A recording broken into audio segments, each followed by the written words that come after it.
प्रभु यीशु में आप सभी को जय मसीह की।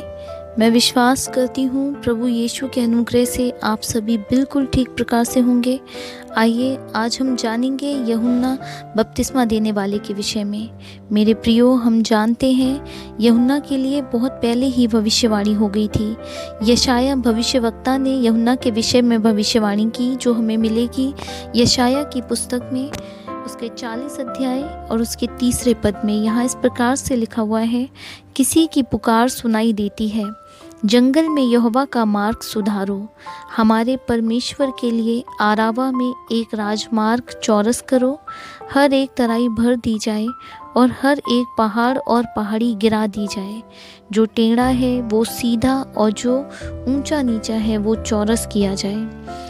तब यहोवा का तेज प्रकट होगा और सब प्राणी उसको एक संग देखेंगे, क्योंकि यहोवा ने आप ही ऐसा कहा है।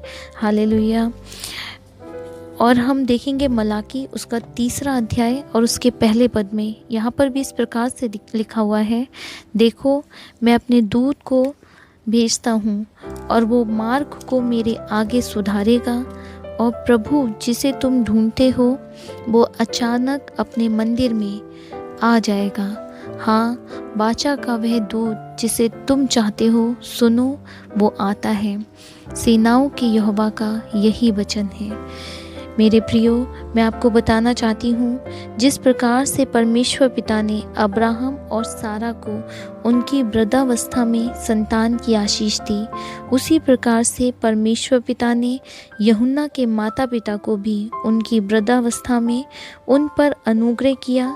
आइए हम वचन से देखते हैं, जो हमें मिलेगा लूका उसका 1 अध्याय और उसके 5वें पद से। यहाँ इस प्रकार से लिखा हुआ है, यहूदिया के राजा हेरोदेश के समय अबिय्याह के दल में जकरिया नाम का एक याजक था और उसकी पत्नी हारून के वंश की थी, जिसका नाम एलीशिबा था। वे दोनों परमेश्वर के सामने धर्मी थे और प्रभु की सारी आज्ञाओं और विधियों पर निर्दोष चलने वाले थे। उनके कोई भी संतान न थी, क्योंकि एलीशिबा वांझ थी और वे दोनों बूढ़े थे।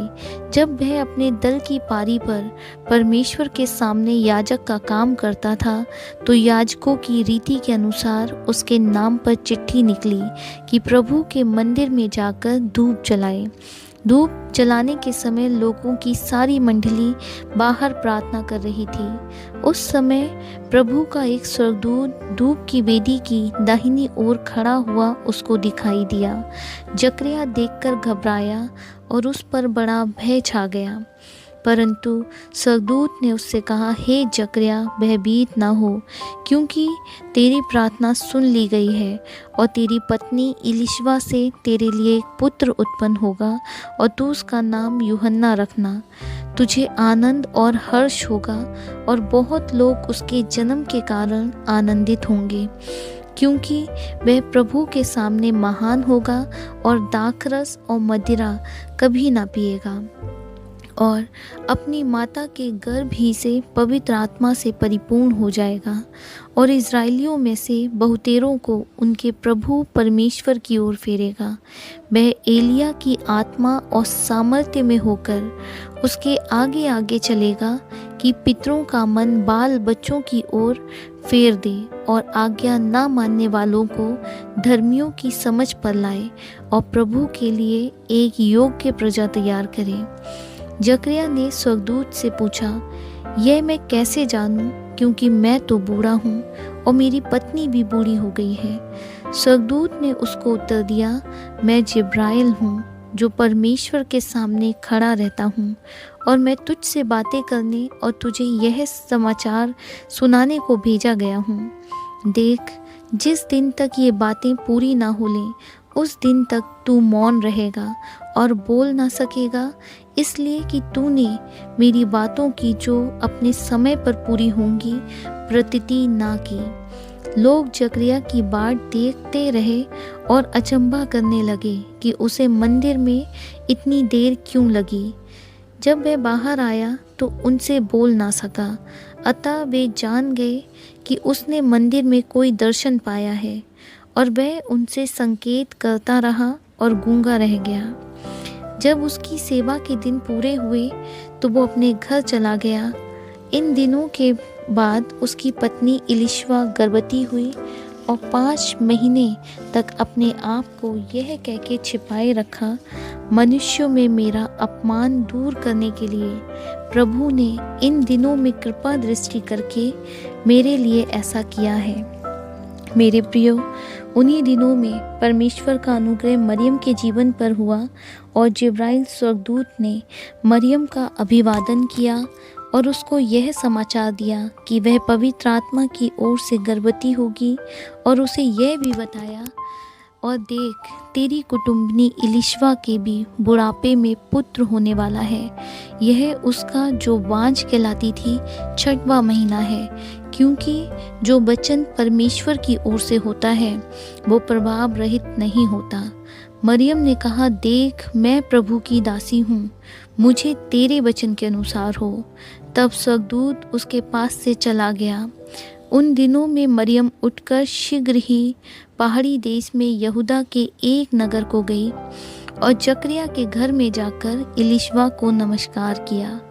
ज्यों ही इलिशबा ने मरियम का नमस्कार सुना, त्यों ही बच्चा उसके पेट में उछला और इलिशबा पवित्र आत्मा से परिपूर्ण हो गई और उसने बड़े शब्द से पुकार कर कहा, तू स्त्रियों में धन्य है और तेरे पेट का फल धन्य है।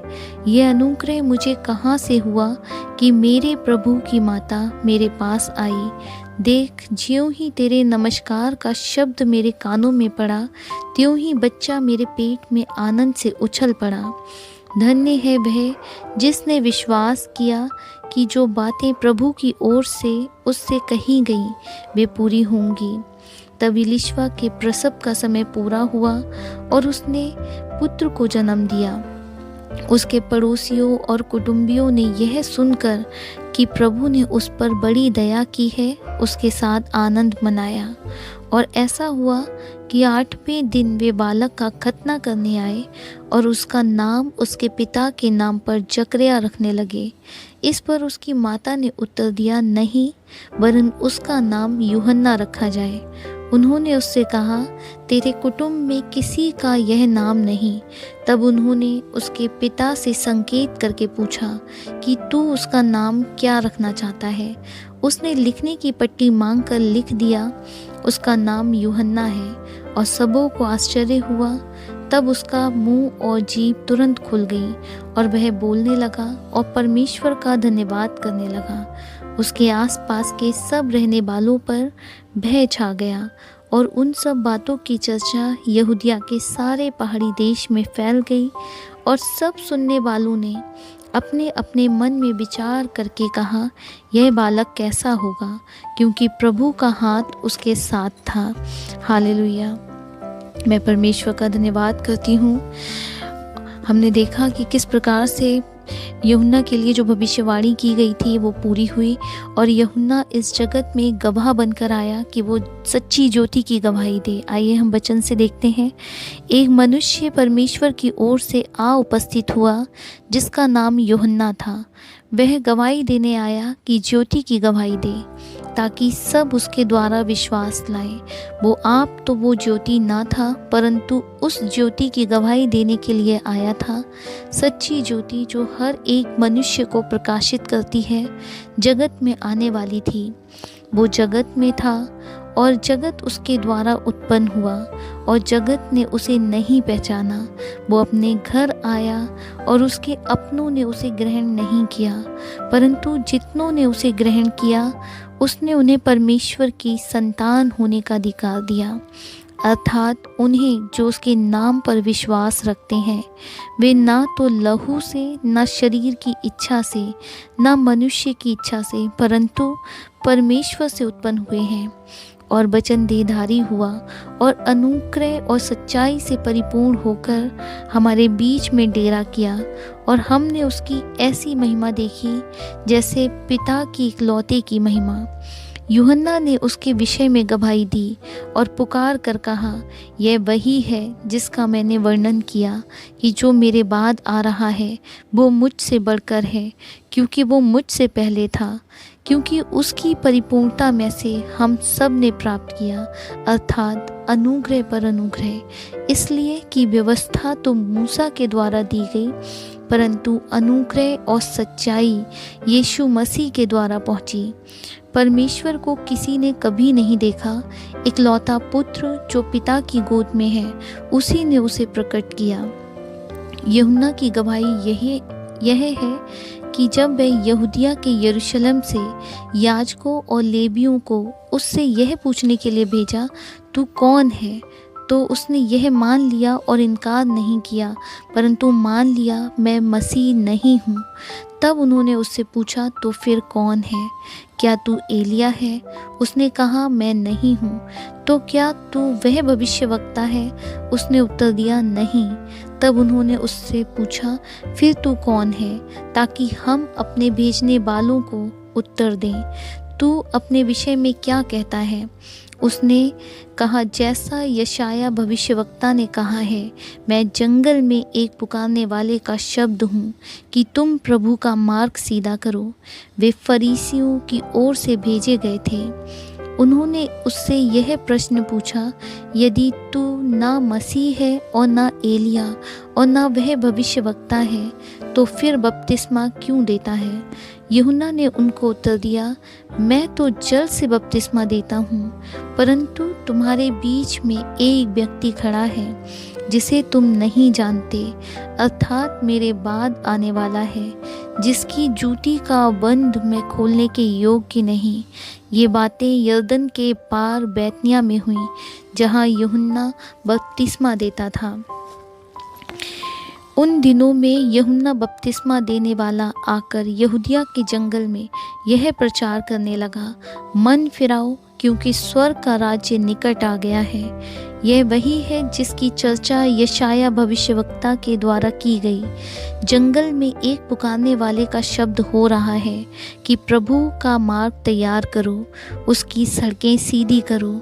ये यूहन्ना ऊँट के रोम का वस्त्र पहने था और अपनी कमर में चमड़े का कटिबंध बांधे हुए था। उसका भोजन टिड्डियाँ और बन मधु था। तब यरूशलेम और सारे यहूदिया और यरदन के आसपास के सब स्थानों के लोग उसके पास निकल आए। उन्होंने अपने अपने पापों को मानकर यरदन नदी में उससे बपतिस्मा लिया। जब उसने बहुत से फरीसियों और सदूकियों को बपतिस्मा के लिए अपने पास आते देखा, तो उनसे कहा, हे सांप के बच्चों, तुम्हें किसने जता दिया कि आने वाले क्रोध से भागो? इसीलिए मन फिराव के योग्य फल लाओ और अपने अपने मन में यह ना सोचो कि हमारा पिता अब्राहम है, क्योंकि मैं तुमसे कहता हूँ कि परमेश्वर इन पत्थरों से अब्राहम के लिए संतान उत्पन्न कर सकता है। अब कुल्हाड़ा पेड़ों की जड़ पर रखा हुआ है, इसीलिए जो पेड़ अच्छा फल नहीं लाता वह काटा और आग में झोंका जाता है। मैं तो पानी से तुम्हें मन फिराव का बपतिस्मा देता हूँ, परंतु जो मेरे बाद आने वाला है वो मुझसे शक्तिशाली है। मैं उसकी जूती उठाने के योग्य नहीं। वो तुम्हें पवित्र आत्मा और आग से बपतिस्मा देगा। उसका सूप उसके हाथों में है और वह अपना खलियान अच्छी रीति से साफ करेगा और अपने गेहूं को तो खत्ते में इकट्ठा करेगा, परंतु भूसी को उस आग में जलाएगा जो बुझने की नहीं। उस समय यीशु गलील से यरदन के किनारे यूहन्ना के पास उससे बपतिस्मा लेने आया, परंतु यूहन्ना यह कहकर उसे रोकने लगा, मुझे तो तेरे हाथ से बपतिस्मा लेने की आवश्यकता है और तू मेरे पास आया है। यीशु ने उसको यह उत्तर दिया, अब तो ऐसा ही होने दे, क्योंकि हमें इसी रीति से सब धार्मिकता को पूरा करना उचित है। तब उसने उसकी बात मान ली और यीशु बपतिस्मा लेकर तुरंत पानी से ऊपर आया और देखो उसके लिए आकाश खुल गया और उसने परमेश्वर के आत्मा को कबूतर के समान उतरते और अपने ऊपर आते देखा। और देखो, यह आकाशवाणी हुई, यह मेरा प्रिय पुत्र है जिससे मैं अत्यंत प्रसन्न हूँ। हालेलुया। मेरे प्रियो, राजा हेरोदेश के द्वारा यूहन्ना को बंदी गृह में डाला गया, क्योंकि यूहन्ना ने हेरोदेश को चेतावनी दी थी उसको, क्योंकि उसने अपने भाई की पत्नी से विवाह किया था, जिसका यूहन्ना ने विरोध किया और जिस कारण राजा हेरोदेश ने उसको बंदी गृह में डाला। आइए हम वचन से देखते हैं, और यहाँ पर इस प्रकार से लिखा हुआ है, यूहन्ना ने बंदी गृह में मसीह के कामों का समाचार सुना और अपने चेलों को उससे यह पूछने भेजा, क्या आने वाला तू ही है या हम किसी दूसरे की बाट जोहें? यीशु ने उत्तर दिया, जो कुछ तुम सुनते हो और देखते हो वो सब जाकर यूहन्ना से कह दो कि अंधे देखते हैं और लंगड़े चलते फिरते हैं, कोढ़ी शुद्ध किए जाते हैं और बहरे सुनते हैं, मुर्दे जिलाए जाते हैं और कंगालों को समाचार सुनाया जाता है, और धन्य है वह जो मेरे कारण ठोकर न खाए। जब वे वहाँ से चल दिए तो यीशु यूहन्ना के विषय में लोगों से कहने लगा, तुम जंगल में क्या देखने गए थे? क्या हवा से हिलते हुए सरकंडे को? फिर तुम क्या देखने गए थे? क्या कोमल वस्त्र पहने हुए मनुष्य को? देखो, जो कोमल वस्त्र पहनते हैं वे राजभवनों में रहते हैं। तो फिर क्यों गए थे? क्या किसी भविष्यवक्ता को देखने को? हाँ, मैं तुमसे कहता हूँ कि भविष्यवक्ता से भी बड़े को। यह वही है जिसके विषय में लिखा है, देख मैं अपने दूत को तेरे आगे भेजता हूँ, जो तेरे आगे तेरा मार्ग तैयार करेगा। मैं तुमसे सच कहता हूँ कि जो स्त्रियों से जन्मे हैं उनमें से यूहन्ना बपतिस्मा देने वाले से कोई बड़ा नहीं हुआ, पर जो स्वर्ग के राज्य में छोटे से छोटा है वह उससे बड़ा है। यूहन्ना बपतिस्मा देने वाले के दिनों से अब तक स्वर्ग के राज्य में बलपूर्वक प्रवेश होता रहा है और बलवान उसे छीन लेते हैं। यूहन्ना तक सारे भविष्यवक्ता और व्यवस्था भविष्यवाणी करते रहे, और चाहो तो मानो कि एलिय्याह जो आने वाला था वो यही है। जिसके कान हो वो सुन ले। मैं इस समय के लोगों की उपमा किससे दूं? वे उन बालकों के समान हैं जो बाजारों में बैठे हुए एक दूसरे से पुकार कर कहते हैं, हमने तुम्हारे लिए बांसुरी बजाई और तुम ना नाचे, हमने विलाप किया और तुमने छाती नहीं पीटी। क्योंकि यूहन्ना ना खाता आया और ना पीता, और वे कहते हैं उसमें दुष्ट आत्मा है। हेरोदेश राजा ने भी उसकी चर्चा सुनी, क्योंकि यूहन्ना का नाम फैल गया था, और उसने कहा, यूहन्ना बपतिस्मा देने वाला मरे हुओं में से जी उठा है, इसीलिए उससे ये सामर्थ्य के काम प्रकट होते हैं। अन्य लोगों ने कहा ये एलिय्याह है, परंतु कुछ अन्य ने कहा भविष्यवक्ता या भविष्यवक्ताओं में से किसी एक के समान है। हेरोदेश ने यह सुनकर कहा, जिस यूहन्ना का सिर मैंने कटवाया था वह जी उठा है। हेरोदेश ने अपने भाई फिलिपुस की पत्नी हेरोदियास के कारण, जिससे उसने विवाह कर लिया था, लोगों को भेजकर यूहन्ना को पकड़वाकर बंदी गृह में डाल दिया था, क्योंकि यूहन्ना ने हेरोदेश से कहा था, अपने भाई की पत्नी को रखना तुझे उचित नहीं।